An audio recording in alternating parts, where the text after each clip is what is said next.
What's up, guys? I'm BTC. Welcome back to the Respawn, a weekly series where I answer your questions. Today's video is sponsored by Audible. You can get a free audiobook to keep forever and support the channel by using the link down below. If you haven't tried audiobooks, you don't know what you're missing. I listen to them all the time. And the thing is, even if you decide to cancel with Audible, you still get to keep the audiobook forever. And there's a great no-hassle return policy. You can exchange any book at any time for any reason. It's awesome. Check out the link down below.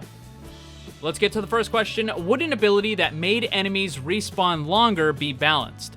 I'm not sure it would even be worth having in most situations. I think there are a couple of cases where it would be really good, but most of the time, it just wouldn't even be worth it because it's going to be these big 6v6 fights, and the attackers, let's say they win, they're going to capture the first point on King's Row or Nambani. If the defenders have an extra 5 seconds, or at least one of their characters has an extra 5 seconds on their respawn, it's not going to change anything. And if the attackers end up getting an extra 5 seconds, one of the characters, if it's the first one that gets eliminated, it's not going to matter. If it's the last one, then at best, you just delay their next push by an extra 5 seconds, which isn't, terrible, but it's not amazing either. I think the only situation where it would be really, really good and maybe even a must pick would be if you're on the attacking team going at the second point on some of the 2 capture point maps, so Hanamura, Volskaya, because if you're able to go in and force some of the defenders to have an extra 5 seconds or something on their respawn, then it's going to make it more difficult for them to stall. So in that case, it would be decent. It might be really good. I mean, depending on what the other abilities that the character has, but overall, it doesn't really seem like it would be all that amazing because you're just stopping them from trickling back in, which, I mean, it doesn't really help a whole lot to win the fight in the first place. Next up, is the unranked GM challenge just smurfing? Why doesn't Blizzard ban them? Alright, so is it smurfing? The answer is no, because a smurf is an alternate account that you deliberately keep at lower ranks in order to cause problems and to stomp on lesser skilled players. So the unranked GM challenge is doing the exact opposite. It's a new account that they're trying to rank up as fast as possible. They're not trying to throw matches or goof around. They want to win as much as they possibly can. Now, this is different from the bronze to GM challenge because they're not throwing an account all the way down to bronze and then trying to climb up. It's a new account. So, I mean, what are you going to do? Say that you can't buy new accounts, right? The matchmaker has to put you somewhere when you first start out. Now, is it exactly the nicest thing for people to do? Not really. I mean, they know that they're going to be stomping people. They know that they're going to be causing problems. If it's just, one extra account because of whatever, then maybe you can just kind of get away with it. But I think the problem where it gets really scummy is when you have some of these players that are just repeatedly getting new accounts and they're doing it again and again. I mean, they know that they're ruining matches. They know that they're stomping on lesser skilled players and they're getting away with it because they're kind of, going around the rules. They're not technically breaking any of the rules or anything because it's just a new account, but it's still kind of a scummy thing to do. Whether or not Blizzard would actually do anything about it, I don't know. Maybe some of the bigger streamers, YouTubers, they might end up talking to him offline and say, look, you got to stop doing this, blah, blah, blah. But I don't know if they're really going to start banning anybody for it because, again, you're not throwing. Like, it's just a new account that you're trying to win as much as possible. It's not a great situation, but it is what it is. Next up, do you think they over-nerfed Sigma? Well, let me show you something. This is the most recent pick rate for the last week. And look at where Sigma is. He is below Bastion. So you tell me, do you think they over-nerfed the character? Yeah, they probably did. They probably did. But there are bigger issues with Sigma. The thing is, and I've said this before, again and again, he just can do too much stuff. He has so many different things that he can do. He's got a barrier. He's got a defense matrix type ability. He's got a hard crowd control stun that's one of the best in the game. He does good damage. He has a very good ultimate. I mean, he has so much stuff that the only way that they can really balance him is just to nerf everything again and again and again and again until it's down into mediocrity. He can't have one thing that's good because he can do so much stuff. I think that they need to kind of rethink the character. I don't really want to throw out the whole rework word out there, but I mean, I don't know. It doesn't really seem like it's a good way for the character to be, right? Like, he should have some strengths and some weaknesses instead of just being able to do almost everything and then getting nerfed into oblivion. Next up, if Soldier could aim down sights like Ash, would it be enough to make him meta? Probably not. I mean, they did just give him a pretty nice buff on the PTR by reducing the Helix cooldown from, I think, 8 seconds down to 6 seconds, which is quite a bit of extra damage. But would aim down the sights just make him meta? No, I don't think so. It would definitely be an improvement, to be sure, but the question is, what would you do? Like, how would you do it, right? Because he's already got the Helix rocket on his right click, you have the sprint, and you also have the biotic.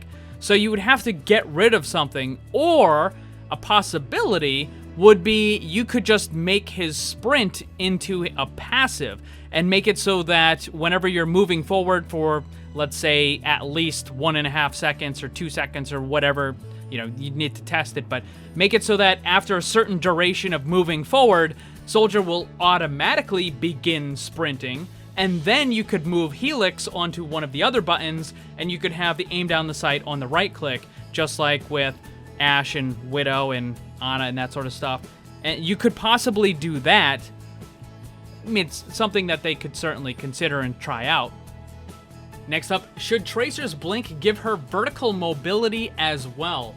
I'm gonna go with a big fat no on this one, because she's already a very powerful character among the upper bracket. And if you were to give her vertical mobility, I think Tracer would be almost unstoppable. I mean, one of the things that you can do to avoid Tracer is to just kind of have characters that are able to get up onto high ground, but having Tracer be able to just blink in almost any direction, I think that would be way, way too strong. I don't think that they should ever do that. Next up, how can they improve map pools? Well, one of the things that I thought of was allowing players to have a say in what maps are going to be in the next season. Now, this doesn't mean that they get to choose all of the maps. Blizzard could still pick some of the ones that they want to be in there, whether they rework something or they have a new one or whatever, right?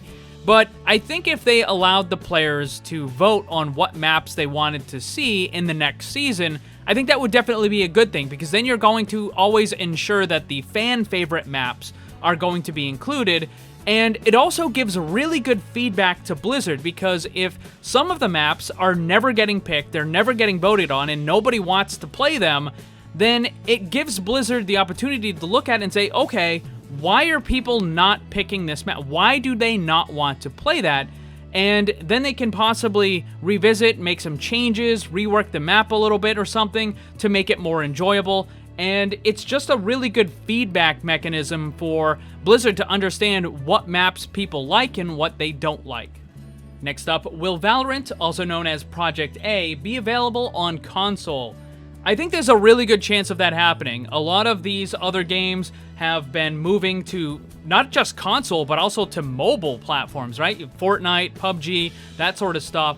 So while it may not be immediately available on console, they might have a PC release first, I definitely think that there will be console versions of Valorant eventually, yes.